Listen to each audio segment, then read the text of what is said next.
अब गरुड़ पुराण के तीसरे खंड ब्रह्मकांड की चर्चा करते हैं, जिसमें भगवान श्री हरि की महिमा तथा उनके सर्वस्वरत्व का प्रतिपादन है। श्री हरि को श्रीमद् भागवत, विष्णु तथा गरुड़ ये तीन भगवान श्री हरि को विशेष प्रिय है। इनका निरूपण तथा गरुड़ पुराण का महात्म्य इसमें विशेष रूप से वर्णित है। प्राचीन समय की बात है, जगत के क्षेत्र स्वरूप उन पर ब्रह्म श्री हरि का स्तवन करते हुए सभी शास्त्रों को तत्वज्ञान तत्वज्ञ शौनक आदि ब्रह्मवादी ऋषिगण नैमिष नामक महापुण्य क्षेत्र में उत्तम तपस्या में संलग्न थे। ये सभी जितेंद्रिय, भूख प्यास को जीत लेने वाले, सत्य परायण तथा संत थे। वे विशिष्ट भक्ति के साथ समस्त संसार को ज्ञान प्रदान करने वाले भगवान विष्णु की निरंतर पूजा करते थे। वहाँ कोई यज्ञों के द्वारा यज्ञपति की, कोई ज्ञान के द्वारा ज्ञानात्मक पर ब्रह्म की और कुछ ऋषिगण परम भक्ति के द्वारा नारायण की पूजा में लगे रहते थे। एक बार की बात है, धर्म, अर्थ, काम तथा मोक्ष इन चार पुरुषार्थों की प्राप्ति का उपाय जानने की इच्छा से वे महात्मागण एक स्थान पर एकत्र हुए। ऊर्ध्वरेता वे मुनिगण संख्या में 26,000 थे एवं उनके शिष्य प्रशिष्यों की संख्या तो बहुत अधिक थी। संसार पर अनुग्रह करने वाले वीतरागी एवं मात्सर्य रहित वे महातेजस्वी मुनि आपस में विचार करने लगे कि संसार में दुखित प्राणियों की भगवान हरि के प्रति अचल भक्ति कैसे हो सकेगी और कैसे आधिदैविक, आधि भौतिक तथा आध्यात्मिक संपूर्ण कर्मों की सिद्धि हो सकेगी। उन ऋषियों की इस जिज्ञासा को जानकर महामुनि शौनक ने हाथ जोड़ते हुए बड़े ही विनयपूर्वक उनसे कहा, हे ऋषियों, पौराणिकों में उत्तम सूत जी महाराज इस समय पवित्र सिद्धाश्रम में विराजमान है। वे भगवान वेदव्यास जी के शिष्य हैं और यतियों के ईश्वर हैं। वे आपकी जिज्ञासा विषयक सभी बातों को जानते हैं, इसलिए उन्हीं के पास चलकर हम लोग पूछें। शौनक मुनि के ऐसा कहने पर वे सभी उस पुण्य सिद्धाश्रम में गए। नैमिषारण्यवासी उन ऋषियों ने सुखपूर्वक आसन पर बैठे हुए सूत जी से पूछा, हे सुव्रत, किस उपाय के द्वारा भगवान विष्णु को प्रसन्न किया जा सकता है और कैसे इनकी पूजा करनी चाहिए, इसे आप बताएं। साथ ही यह भी बतलाने की कृपा करें कि मुक्ति का साधनभूत तत्व क्या है। सूत जी महाराज ने कहा, हे ऋषिगणों, भगवान विष्णु, देवी लक्ष्मी, वायु, सरस्वती, शेषनाग, गुरु श्रेष्ठ कृष्ण द्वैपायन व्यास जी को नमस्कार कर मैं अपनी बुद्धि के अनुसार वर्णन करता हूँ। आप लोग इन श्रेष्ठ तत्व रूप का भगवान हरि के विषय में सुने। हे ऋषियों, नारायण के समान न कोई है, न हुआ है और न भविष्य में ही कोई होगा। नास्ति नारायण समम, न भूतम न भविष्यति। इस सत्य वाक्य के द्वारा आप सभी के प्रयोजन को सिद्ध कर रहा हूँ। शौनक जी ने पूछा, हे मुनि श्रेष्ठ, सर्वप्रथम भगवान विष्णु को क्यों नमस्कार करना चाहिए? हे विद्वान, हे सुब्रत, यह आप बताने की कृपा करें। सूत जी बोले, हे शौनक, सभी वेदों के द्वारा एकमात्र वेद्य जानने योग्य वे हरि ही हैं। वेद आदि शास्त्रों तथा इतिहास एवं पुराणों में उन्हीं की महिमा गाई गई, इसलिए वे विष्णु सर्वप्रथम वंदनीय है। वे विष्णु ही सब में ज्ञान रूप से प्रकाशित, इसलिए हरि प्रणाम के योग्य है। वे सभी वे प्रधान है और सबसे बढ़कर है, इसलिए भी वे हरि सर्वप्रथम नमस्कार करने योग्य है। भगवान विष्णु के समान न कोई देवता है और न वायु के समान कोई गुरु।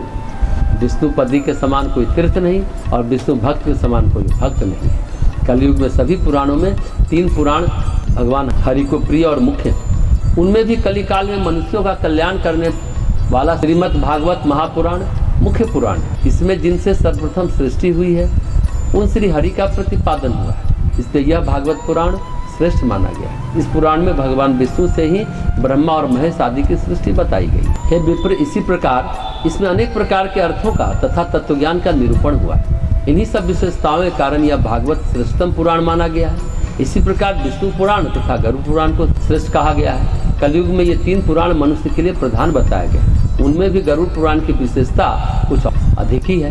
यह गरुड़ पुराण 3 अंशों में विभक्त है। इसके प्रथम अंश को कर्मकांड, द्वितीय अंश को धर्मकांड और तृतीय अंश को ब्रह्मकांड कहा जाए। उन तीनों कांडों में भी अंतिम यह ब्रह्मकांड श्रेष्ठ है। हे विप्रो, इस तृतीय अंश अर्थात ब्रह्मकांड के श्रवण से जो पुण्य होता है उसे भागवत श्रवण के समान पुण्य फल वाला कहा गया है। इतना ही नहीं, इस ब्रह्मखंड के पारायण से वेद पाठ के समान फल प्राप्त होता है, इसमें कोई संदेह नहीं। हे विप्रगणों, इसके पाठ करने का जो फल कहा गया है वह केवल श्रवण करने से भी मिल जाता है। भगवान हरि ने व्यास रूप में अवतरित होकर भागवत, विष्णु, गरुड़ आदि पुराणों की रचना की। विष्णु धर्म का प्रतिपादन करने में गरुड़ पुराण के समान कोई भी पुराण नहीं। जैसे देवों में जनार्दन श्रेष्ठ हैं, आयुधों में सुदर्शन श्रेष्ठ है, यज्ञों में अश्वमेध श्रेष्ठ है, नदियों में गंगा श्रेष्ठ है, जलजों में कमल श्रेष्ठ है, वैसे ही पुराणों में यह गरुड़ पुराण हरि के तत्व निरूपण में मुख्य कहा गया है। गरुड़ पुराण में हरि ही प्रतिपाद्य है, इसलिए हरि ही नमस्कार करने योग्य है और हरि ही शरण्य है तथा वे हरि ही सब प्रकार से सेवा करने योग्य है। ब्रह्मकांड को श्रेष्ठ कहने का अर्थ क्या है? इसी को आचार कांड कहते हैं। आचार कांड विस्तृत, धर्मकांड फिर ब्रह्मकांड। आचार कांड में विशेष बात है, बहुत विस्तृत है, विभिन्न प्रकार के तत्व बताए गए, योग है, ज्योतिष है, आयुर्वेद है, बहुत सारी चीज़ें हैं, दृष्टि वर्णन है आचार कांड में। धर्म कांड में है मरते समय मरने वालों के लिए जो कृत्य कर्तव्य होते हैं वो बताया गया, मरणशील व्यक्ति के लिए क्या क्या धर्म करना उचित है, और ब्रह्म कांड में मरणशील व्यक्ति के लिए क्या क्या धर्म करना उचित है ये बताया गया। ब्रह्म कांड में केवल भगवान के स्वरूप का निरूपण किया गया।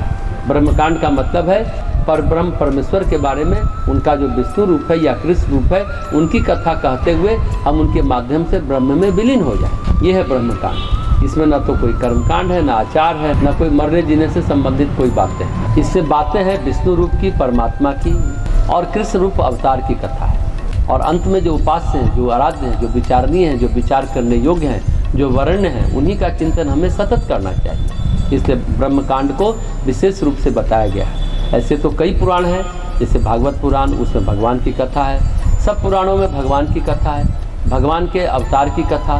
फिर पुराणों में जीवन विद्या का निरूपण है, जीवन कैसे जीना चाहिए, जीवन की विचार शैली, आचार शैली कैसी होनी चाहिए। कुछ बातें ज्ञान विज्ञान की है जो जीवन से संबंधित है, जीवन उपयोगी ज्ञान है, उसकी चर्चा है। फिर पुराणों में कुछ इतिहास की कथा है, राजाओं की कथा है, प्रेरक कथा इतिहास की है। इसमें गरुड़ पुराण की क्या महिमा है? कहते हैं अंत भला तो सब भला।